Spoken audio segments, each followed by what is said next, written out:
রাজকীয় স্বাদের মাছের কোপ্তা কারি বানাবো, যা একবার মুখে দিলে কোপ্তাটা সাথে সাথেই মিলিয়ে যাবে। আর এতটাই টেস্টি, এতটাই সুস্বাদু খেতে হবে। বাচ্চা থেকে বড় বাড়ির সকলেই খেতে কিন্তু ভীষণ ভালোবাসবে। তাহলে চটপট করে শুরু করে নেওয়া যাক আমাদের আজকের রেসিপিটা। আমি মাছের কোপ্তা কারি বানানোর জন্য আজ 3 পিস মাছ নিয়েছি। মাছটাকে দেখো ভালো করে ধুয়ে পরিষ্কার করে নিয়েছি। এবার একটু ম্যারিনেট করে নেব। তার জন্য নিয়েছি অল্প একটু হলুদের গুঁড়ো আর একটু লবণ। তেল দেওয়ার প্রয়োজন নেই।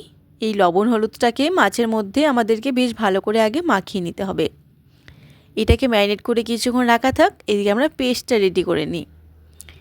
পেস্টটার মধ্যে আমি এখানে নিয়েছি 4-5 টেবিল চামচের মতন টক দই, 1 চামচ হলুদের গুঁড়ো, 1 চামচ জিরে গুঁড়ো, 1 চামচ ধনে গুঁড়ো, 1 চামচ লবণ, 1 চামচ চিনি। স্বাদ অনুযায়ী লবণটা যদি আবারও পরে লাগে তো দিয়ে নেব। যেহেতু টক দই দিয়েছি তাই আমি এখানে চিনিটা 1 চামচ নিয়েছি। টেস্টে ব্যালেন্সটা ঠিক থাকবে। এবার কড়াইটাকে বেশ ভালো করে গরম করে সর্ষের তেলটাকে দিয়ে গরম করে নিয়েছি। এবার অল্প একটু লবণ দিয়ে মাছগুলোকে বেশ কড়া করে ভেজে নিতে হবে। ফার্স্ট লবণ দিয়ে দেওয়ার জন্য কড়াই থেকে তেল ছিটকাবে না, আর মাছগুলোও বেশ ভালো ভাজা হবে, কড়াইয়ের মধ্যে ভেঙে যাবে না। একটা পিঠ হয়ে গেছে, এবার অপর পিঠটা উল্টে দিচ্ছি। আমি যতক্ষণ মাছ ভাজছি তোমরা কে কোথা থেকে আমার ভিডিওটা দেখছো ছোট্ট একটা কমেন্ট করে জানিও, তবে তো তোমাদের ধন্যবাদ দেব। আর আমার রেসিপিগুলো কেমন লাগছে, একদমই ঘরোয়া রেসিপি, ঘরোয়া কিছু উপকরণ দিয়ে আমি রেসিপিগুলো দেখাই। তো কেমন লাগে তোমাদের একটু কমেন্ট করে জানিও। দেখো মাছগুলো বেশ কড়া করে ভেজে নিয়েছি। এবার এগুলোকে একটু ঠান্ডা করে আমাদেরকে কাঁটাটা বেছে নিতে হবে। ঠান্ডা হয়ে গেছে, এবার একটা এরকম কাঁটা চামচের সাহায্যে মাছগুলোকে একটু ভেঙে নিচ্ছি। তাতে করে মাছটা তাড়াতাড়ি ঠান্ডাও হয়ে যাবে আর বাছতেও আমাদের সুবিধা হবে। এই যে এইভাবে মাছের কাঁটাগুলো বেশ ভালোভাবে বেরিয়ে আসবে। মাছের কাঁটা বেছে নিয়েছি আর এই চামচটার সাহায্যে একটু ভালো করে স্ম্যাশ করে নিয়েছি মাছটাকে। এরপর দিয়ে দিচ্ছি একটু আদা রসুনের পেস্ট। আদা রসুনের পেস্ট দিলে কোপ্তাগুলো খেতে খুবই ভালো হয়। আদা রসুনের সেন্টটা বেশ পাওয়া যায় কোপ্তার ভিতরে। আর এখানে আমি একটা বড় সাইজের পেঁয়াজকে কুচি করে রেখেছিলাম, একদম ছোট্ট কুচি করেছি, সেটাই দিয়ে দিলাম। আর এখানে নিয়েছি ধনেপাতা আর কাঁচা লঙ্কা। একটু বেশি পরিমাণেই ধনেপাতা নিয়েছি আমি, তাতে কোপ্তাটা খেতে ভালো হয়। অল্প একটু চিনি, অল্প একটু জিরে গুঁড়ো, ধনে গুঁড়ো, হলুদের গুঁড়ো আর একটু গরম মশলার গুঁড়ো নিয়েছি। আর সবশেষে বাইন্ডিংয়ের জন্য দিয়ে দিচ্ছি এখানে কর্নফ্লাওয়ার আর 2 চামচের মতন বেসন। ব্যাস এইটুকুই উপকরণ, আর কিচ্ছু না। এবার এই সমস্ত কিছুকে বেশ ভালো করে একটু মাখিয়ে নিতে হবে। একটা শক্ত মণ্ড তৈরি করে নিতে হবে আমাদের, যাতে এখান থেকে আমরা ছোট্ট বলের আকারে কোপ্তাগুলো কেটে নিতে পারি।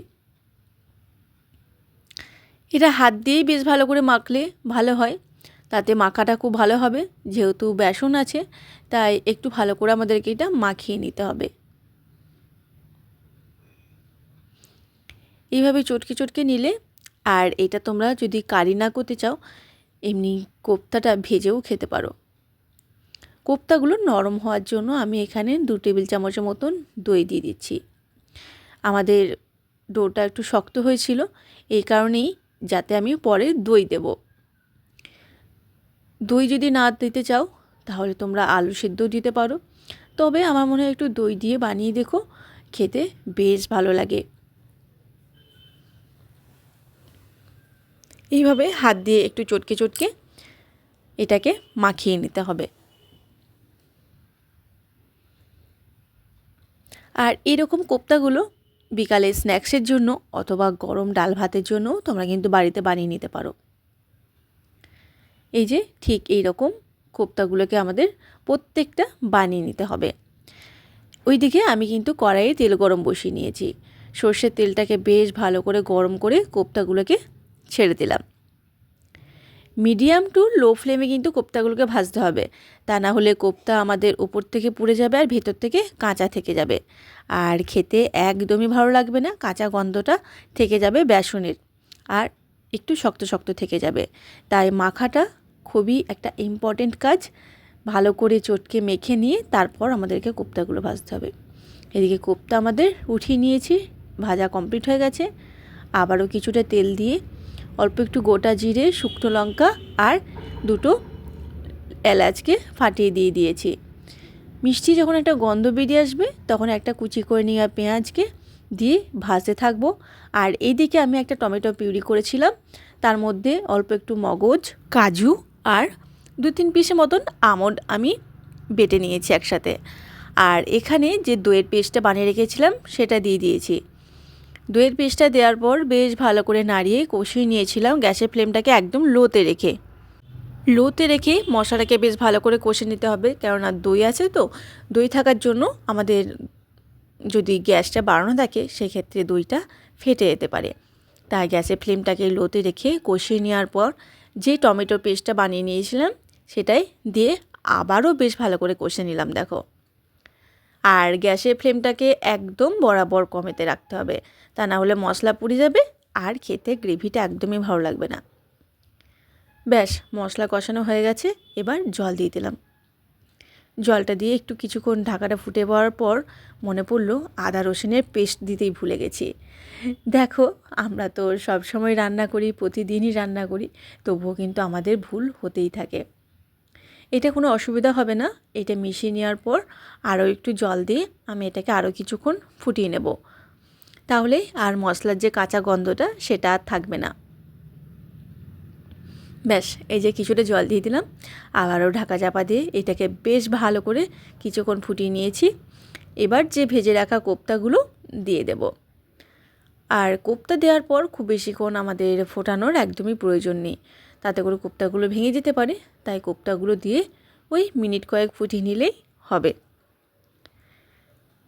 এবার উপর থেকে আমাদেরকে দিয়ে দিতে হবে একটু ধনেপাতা, গরম মশলার গুঁড়ো আর একটু ঘি, তাহলে রেডি হয়ে যাবে আমাদের রাজকীয় স্বাদের কোপ্তা কারি।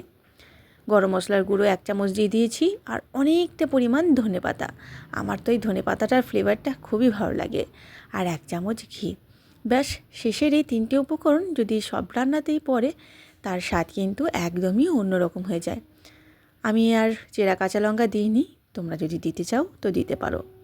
এবার এইটাকে ঢাকা চাপা দিয়ে কিছুক্ষণ রান্না হতে দেব, তাহলেই রেডি হয়ে যাবে আমাদের মাছের কোপ্তা কারি। কেমন লাগলো আমার আজকের এই রেসিপিটা ছোট্ট একটা কমেন্ট করে অবশ্যই জানিও কিন্তু। আর এটা তোমরা যে কোনো কিছুর সাথেই পরিবেশন করতে পারো, ভাত, রুটি, লুচি অথবা পরোটা। তাহলে পরিবেশন করে আমাকে জানিও কেমন লাগলো। টাটা।